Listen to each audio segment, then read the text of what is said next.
क्या आपको पता है कि नागा साधु कुंभ के बाद कहाँ चले जाते हैं? तो आज मैं इस वीडियो में यही बताने वाली हूँ, नागा साधु कुंभ के बाद कहाँ चले जाते हैं और नागा साधु के श्रृंगार के बारे में बात करेंगे। अभी तक आपने सुना या पढ़ा होगा कि नागा साधु 17 श्रृंगार करते हैं, लेकिन हम आपको बता दें कि वह 21 श्रृंगार करते हैं। पहला, भस्म। नागा साधु अपने शरीर पर भस्मी लगाते हैं। उनका मानना है कि यह जीव की सत्यता का आभास कराती है। वे मौत के बाद भी इसे शरीर पर मलवाते हैं। दूसरा, चंदन। हलाहल विष पीने वाले भगवान शिव को चंदन लगाया जाता है। इस नागा साधु भी अपने हाथ, माथे और गले में लगाते हैं। तीसरा, रुद्राक्ष। माना जाता है कि रुद्राक्ष भगवान शिव के आंसू हैं। नागा साधु सिर, गले और बाजुओं पर धारण करते हैं।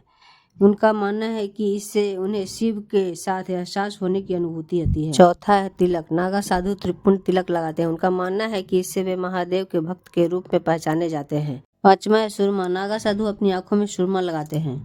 छठा, कड़ा। नागा साधु अपने हाथों और पैरों में चांदी के, लोहे के या तांबे, पीतल के कड़ा पहनते हैं।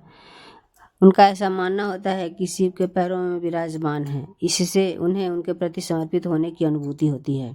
सातवां, चिमटा है। चिमटा एक तरह से उनका अस्त्र शस्त्र भी मान सकते हैं। साथ ही वे इसी से कीर्तन आदि भी करते हैं। आपने देखा होगा नागा साधु के हाथों में डमरू रहता है, क्योंकि ये शिव के भक्त हैं। भगवान शिव के हाथों में डमरू विराजमान रहता है, इस कारण नागा साधु भी अपने श्रृंगार में इसे शामिल करते हैं। ये आठवां हुआ। और नौवां, कमंडल, जो जल लेकर चलने के लिए नागा साधु अपने साथ रखते हैं। 10वां, जटाएं, जो तपस्या और वैराग का प्रतीक है। नागा साधुओं की जटाएं अलग ही प्राकृतिक रूप से गुथी होती है।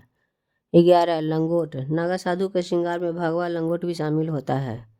12, अंगूठी। नागा साधु अपने हाथों में कई प्रकार की अंगूठी भी धारण करते हैं। 12, रोली। नागा साधु अपने माथे पर भभूत के अलावा रोली का लेप करते हैं। 13, कुंडल। नागा साधु अपने कानों में चांदी या सोने के बड़े बड़े कुंडल धारण करते हैं, जो सूर्य और चंद्र के प्रतीक होते हैं। 14, माला। नागा के श्रृंगार में फूल की मालाएं भी है।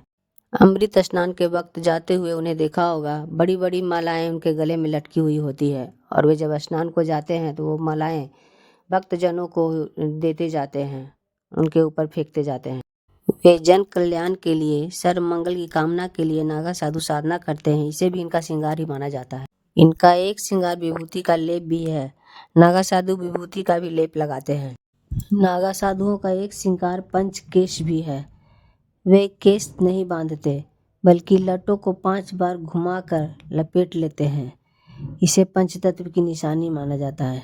देश के कोने कोने से आए हुए नागा साधु कुंभ में विशेष आकर्षण के केंद्र होते हैं, लेकिन कुंभ के बाद नजर नहीं आते। इनके बदन पे वस्त्र नहीं होना, शरीर पर लगी भस्म और लंबी जटाएं इन्हें भीड़ से अलग बनाती है। हालांकि कुंभ की समाप्ति के बाद लाखों की संख्या में यहाँ आने वाले नागा साधु कहीं गायब हो जाते हैं और दिखाई नहीं देते। ऐसे में यह कहाँ जाते हैं? इनका जीवन यापन कैसा होता है? कुंभ के बाद यह क्या करते हैं? सनातन धर्म की नींव आदि गुरु शंकराचार्य ने रखी थी। शंकराचार्य के काल में भारत के मठों और मंदिरों की धन संपत्ति को लूटने हेतु आक्रमणकारी आ रहे थे। इन आक्रमणकारियों से रक्षा के लिए शंकराचार्य ने सनातन धर्म के विभिन्न संप्रदायों के सशक्त शाखाओं के रूप में अखाड़ों की स्थापना की। अखाड़े आश्रम और मंदिरों में होते थे। धर्म और समाज की रक्षा के लिए इन अखाड़ों में साधुओं को अस्त्र और शस्त्र की विद्या दी जाती थी। नागा और युद्ध। इतिहास में नागा साधुओं ने धर्म और समाज के लिए कई लड़ाइयाँ लड़ी हैं। धर्म के इस कार्य में 40,000 से ज़्यादा नागाओं ने हिस्सा लिया था। कई बार युद्धों में नागा साधुओं को स्थानीय राजा महाराजाओं का समर्थन भी प्राप्त हुआ। नागा साधुओं ने अहमद शाह अब्दाली के साथ भी लड़ाई करके कृष्ण की नगरी गोकुल की रक्षा की। ये नागा साधु कुंभ के अलावा कभी भी सार्वजनिक जीवन में दिखाई नहीं देते, क्योंकि ये या तो अपने अखाड़े आश्रम के भीतर ही रहते हैं, या हिमालय की गुफा में, या फिर अकेले ही देश भर में पैदल ही घूमते रहते हैं। कुछ साधु अपने शरीर पर भभूत लपेट कर हिमालय की चोटियों के बीच चले जाते हैं। वहाँ यह अलग गुरु स्थान पर अगले कुंभ तक कठोर तप करते हैं। इस तप के दौरान ये फल फूल खाकर ही जीवित रहते हैं। त्रिशूल, शंख, तलवार और चिलम धारण किए नागा साधु धुनी रमाते हैं। यह शैव पंथ के कट्टर अनुयायी और अपने नियम के पक्के होते हैं। इनमें से कई सिद्ध होते हैं तो कई अवघड़ होते हैं।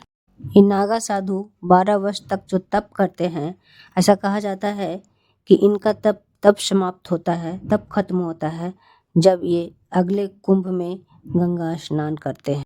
वैसे नागा साधुओं का जिक्र कभी योद्धा के रूप में नहीं किया गया और नहीं कभी किसी किताब में मिलता है, लेकिन इतिहास गवाह है कि जब जब धर्म को बचाने की अंतिम कोशिशें बेकार होती दिखीं, तब तब नागा साधुओं ने धर्म की रक्षा के लिए न सिर्फ हथियार उठाए, बल्कि धर्म की रक्षा करते हुए अपने प्राण भी गंवाए।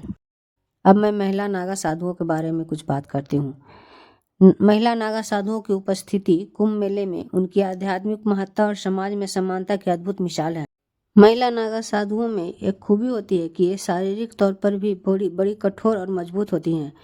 इनसे पंगा लेना आसान नहीं होता। इधर कुछ वर्षों से महिला नागा साधुओं की संख्या में तेजी से वृद्धि हुई है, जिसमें विदेशी महिला नागा साधु की संख्या भी काफी तेजी से बढ़ी है।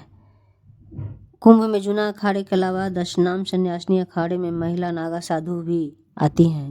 कुंभ में महिला सन्यासियों के लिए माईवाड़ा नाम से अलग शिविर बनाया जाता है। यह शिविर जूना अखाड़ा मेन गेट के बिल्कुल उल्टी तरफ बनाया जाता है। ये हमेशा की ही परिपाटी है और इस बार भी माईवाड़ा का गेट अखाड़े के एकदम उल्टे डायरेक्शन में ही होना चाहिए। महिला नागा साधु अपने बदन पर केवल एक पतला सूती कपड़ा लपेटे होती हैं, ऑरेंज कलर का। दरअसल योग साधना के जरिए वो ठंड पर जीत हासिल कर लेती हैं। इस तरह वे अपने शरीर को ठंड प्रूफ बना लेती हैं और अपने शरीर पे काबू पा लेती हैं। इसी वजह से वो कड़ाके की ठंड में भी आराम से बाहर घूम लेती हैं और कुंभ में डुबकी लगा लेती हैं।